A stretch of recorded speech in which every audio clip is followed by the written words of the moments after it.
Welcome to the channel. Welcome to JHL Hoops, where we talk NBA for however long I talk for. And today we're just going to talk about the first slate of games that happened um, just during the first like 3 days, 4 days now. So, yeah, let's get started with the Celtics basically coming back to form and destroying the Knicks completely and just showing how much of a beast they are, destroying them, shooting threes. The Knicks are my pick to win the NBA championship, but today it just seemed as if the Celtics are almost on a different tier since they shot like 60% from three or some stupid number like that. Um, Tatum, his MVP stock is going way up. He should be in, I mean, he's always near in the conversation, but assuming he plays this way, he could get in the top three and maybe get the MVP. Um, you know, I mean, all around Boston played amazing. It was pretty funny to see them miss the last 13 threes in the last 5 minutes just to break the record. And then they just run the clock down. That was pretty funny if you saw that live. Um, in terms of the Knicks, I think it's just more so chemistry issues, how to fit in Cat into the mode. I realized early on that I didn't see a lot of Cat pick and roll with Jalen Brunson. So who knows what's going on with that? Maybe they just, you know, it's like a Giannis and Dame situation, and we thought they were gonna go through a lot of pick and rolls, but no. So who knows what's gonna happen with them? You know, Mikal Bridges did not have a great game. I mean, the first half he was abysmal. He was nowhere near as good. He woke up a little bit in the second half, but it was basically game over. It didn't really matter by then. Um, but it just showed us like NBA fans just how noticeably better the Boston Celtics are. They're in a different league right now, and hopefully the Thunder can take care of them. We'll talk about the Thunder more in a little bit, but hopefully they'll take care of them or some team, maybe the Nuggets, someone because Boston is a threat. Boston is a threat. Now the second game was Bronny and LeBron having their first game as Lakers. That was just amazing. I was getting nervous. I'm not gonna lie. That was something special. I think it said on the broadcast it was like the fourth time in professional sports history that it's happened. So who knows, yo? Um, but that was just amazing. Unfortunately, Bronny didn't score, but that was cool. But in terms of obviously the matchup, the Timberwolves and the Lakers, Lakers look really good, and Anthony Davis, hopefully stays healthy because this was prime. This was what was it, 2017 or 2016 where he was no 2016 where he was runner up for, or 2015 he was runner up for MVP. This was He was on a different level today. He was so good on both ends of the floors, and it's almost as if now he's the leader, and LeBron is taking a step back, which of course that was gonna come. Father time is coming, and LeBron has to step down for a bit. As for the Wolves, well, um, I mean it's been 2 games, so after the first game, you can tell it was just they just got outmatched. It was they were just trying to figure out the chemistry. Randall, every time he got the ball, the offense got very stagnant, but it was just a lot of figuring things out. And one more thing to point out about this game, JJ Redick 100% outcoached Chris Finch, which Chris Finch was my pick for coach of the year, but he definitely was a step above this game. All right, let's move on to Suns and Clippers. So the Clippers, the new Intuit Dome, it's a nice stadium. It's a nice stadium. I'll give them that. It was alive during that game. That overtime was going crazy, but I think one thing they need to realize is that the Clippers are a good team, like as they are, but they're not going for a championship anytime soon. Since even if Kawhi gets healthy, let's be honest, the West is so much better than whatever the Clippers can throw at them. You know, shout out to Harden. He struggled in the first half, but he woke up and was vital to basically that big comeback that didn't even happen. So it didn't really matter. But you know, what's gonna happen when Kawhi, and right now we saw the lawsuit with his trainer, and obviously his injury, he's not playing. So we're just gonna have to see where this goes from here. Um, if they make the playoffs, I wouldn't be surprised. If they miss the playoffs, I wouldn't be surprised. But they don't really have their pick. Who knows what's gonna happen to them in like the coming like whatever 5 7 years where the Thunder have basically all their picks. So, but for Katie and the Suns, uh, Katie Katie looked good. Beal looked good. Booker fouled out.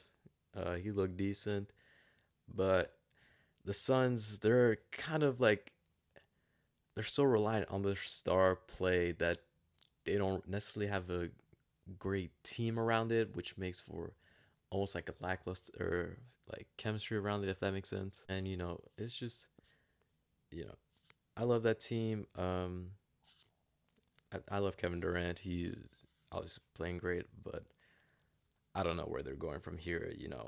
The Suns, they need something else. One more thing.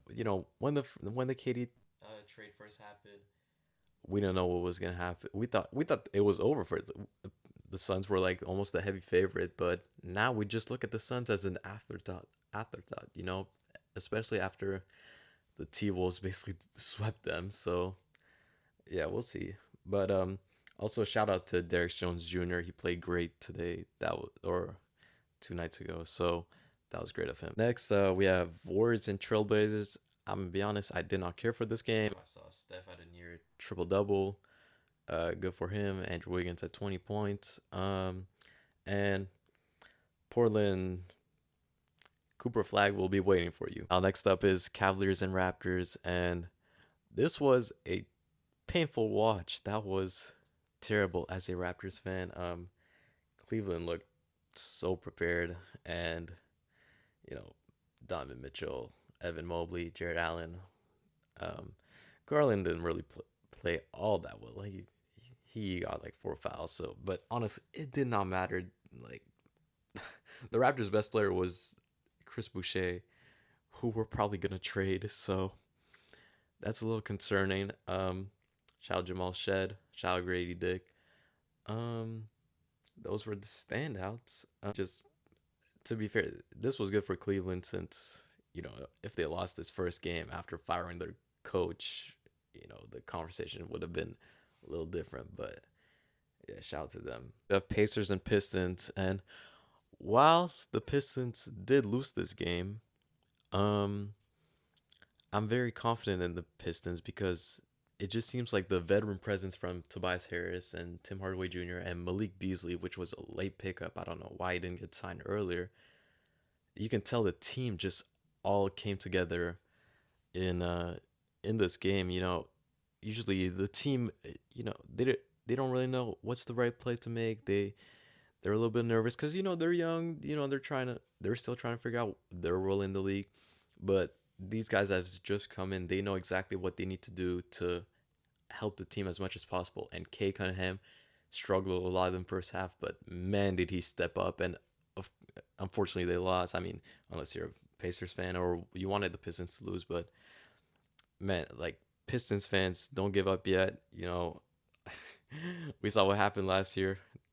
Um, but you know, don't give up, Pistons. Don't give up.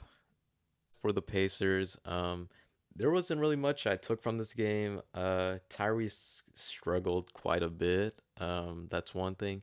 Siakam played pretty well, or I mean, a near triple double, but it didn't really seem like he had that big of an impact. It only it felt more so as a team effort than it did as Siakam, being the big guy in the big moment. But also, another standout for me was Benedict Mathurin, which I'm really happy he's back. He was super exciting when he was just starting, and to see him healthy and now he can contribute to the teams that just made it to the Eastern Conference Finals and also that were the runner-ups in the in-season tournament. So, yeah, but I couldn't really take much from this Pacers team because it didn't feel like a Pacers game. It felt kind of slow. Usually, the fast-paced offense and things like that. I know it slowed down once, in the second half of the season, but still, you still kind of expect this very high offense. The next game is Bucks for 76ers. Honestly, I didn't really take much from this game other than the Bucks just being again a contender. I mean, what did we expect? But it looked like Dame looked a lot better since he had kind of a backward season. So we'll see about that. Hopefully they can be healthy for the playoffs this time because Giannis is a beast and been overlooked for a bit. Shout out Yabusele back in the NBA after his Olympic run, or well, he was in the NBA and now he's back uh, after playing really well in the Olympics, which I'm glad he did. There were some bad shots from him, but there was also some good shots from him. He was kind of a bright spot in terms of just the getting the crowd into it and just like making some big plays and whatnot. Even though he didn't have like in terms of numbers on the boards, he didn't have much, but I thought he played pretty great. And you know, one more thing is that like the Sixers without Paul George and Joel Embiid are like what the Clippers are right now with like whatever team they have, except they play their star players a lot less, and also they don't have as much of a young core since they're losing draft picks and whatnot. So yeah, quick notes on just a few other teams. The Hornets coming back from 18 against the Rockets. Rockets. Hopefully they can wake up because it's like they have the most mediocre players, but also they just have such a good team around them that it shouldn't be this way. But Shingun had a 25 and 18, so maybe the next Jokic, who knows? But LaMelo had what 34 or something like that, so that was good of him. But I'm very sad that Brandon Miller got injured since he was one of my most improved players picked. So it's a hamstring injury, so hopefully it should heal up in I believe it's like 4 weeks or 6 weeks or whatever. So yeah, Trey Young had a double double against the Brooklyn Nets, which to be honest, I don't really care since I don't expect much from the Nets. Uh, Zachary Risache, he didn't really show up that much. I mean, he came off the bench, so um, that's slightly concerning, but oh well. Um, Cam Thomas though, he was on fire. He had what 33 points, but again, I just don't care for this Nets team right now. They're in they're in the development phase. They just have to get it's more experience. That's really it. Paolo and the Magic, soared in the second half, completely destroying the Heat, or not completely, but just blowing out the Heat. Paolo, man, he's a star. He's gone under the radar for the past I think 3 years now. So hopefully people pay attention to him. Rozier looked good. Um, looked like in his Hornets form. Didn't really take much from the Heat, generally speaking, just because they can be the 7th seed and make the finals. So who knows? The Bulls, I don't know what they're doing. They're just in. They're gonna be in mediocre land. I don't know. I don't know what's going on there. For the Pelicans, I just miss Zion. I can't believe he's. I mean, he was out with an illness. I'm still a little bit sad about that playing game. So yeah, that Utah and Grizzlies game. I'm gonna be honest, I didn't really care, but I saw it was very close. Shout out to Ja.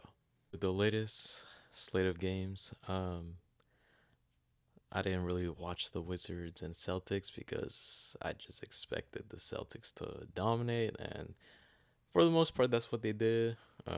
First half, I saw it was like a 10-point game, and then eventually it got blown out. But shout out Jordan Poole. I have no idea who played good for the Celtics. This MVP Tatum thing. Hopefully, it lives up to what I was saying. Um, Now for the real big event of the first slate of games. The Mavericks and the Spurs played. Um, and it was good until I want to say like third quarter, like beginning of fourth or end of third, beginning of fourth. Um, just because Dallas just kind of ran away with it.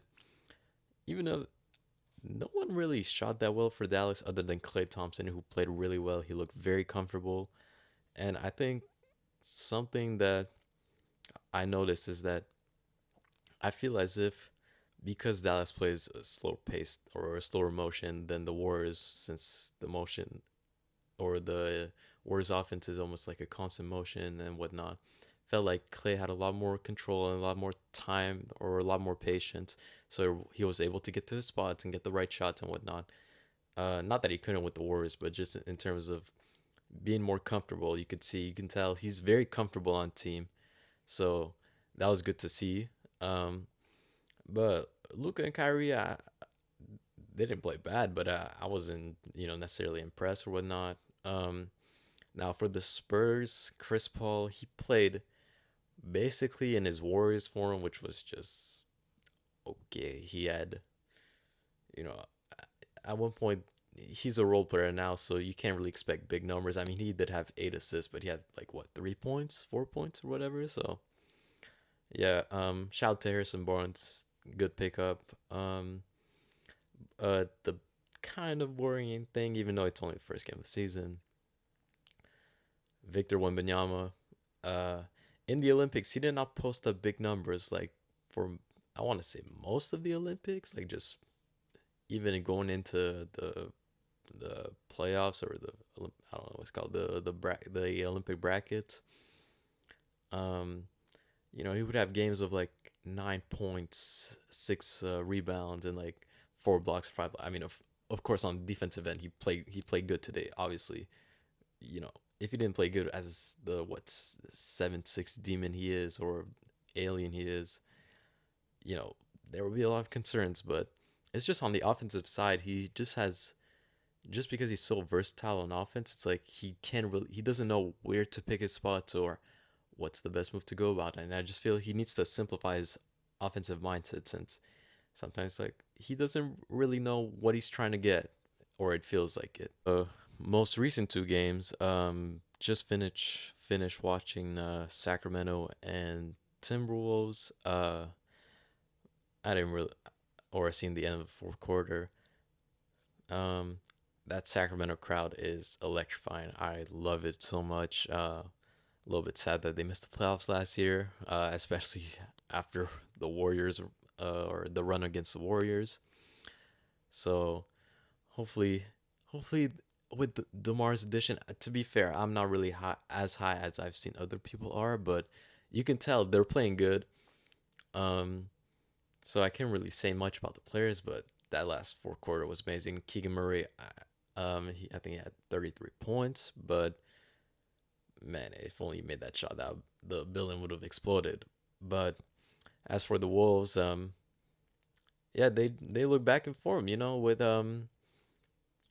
Anthony Edwards. He was being aggressive at the. I saw Julius Randle in the first half had 22 points, and I saw something about how the Sacramento Kings just didn't pay attention to him as much, so there would be a lot of one-on-one possessions or things like that.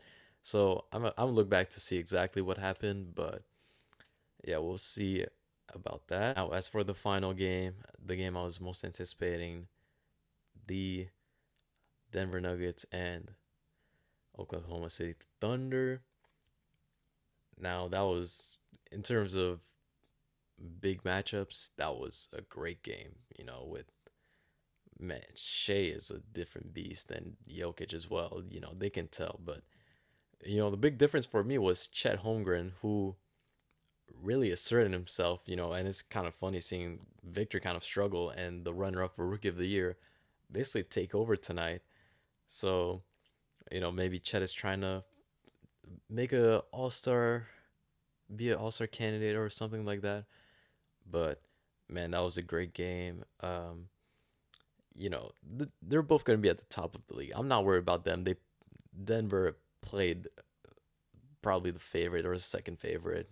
Um, So, it's expected you're gonna win some, you're gonna lose some. It's not like, at least they didn't dominate. That's the only thing. It's not like how the Celtics dominated the Knicks. It's not like that. It's just, you know, they just got outplayed, and hopefully they can do better next time.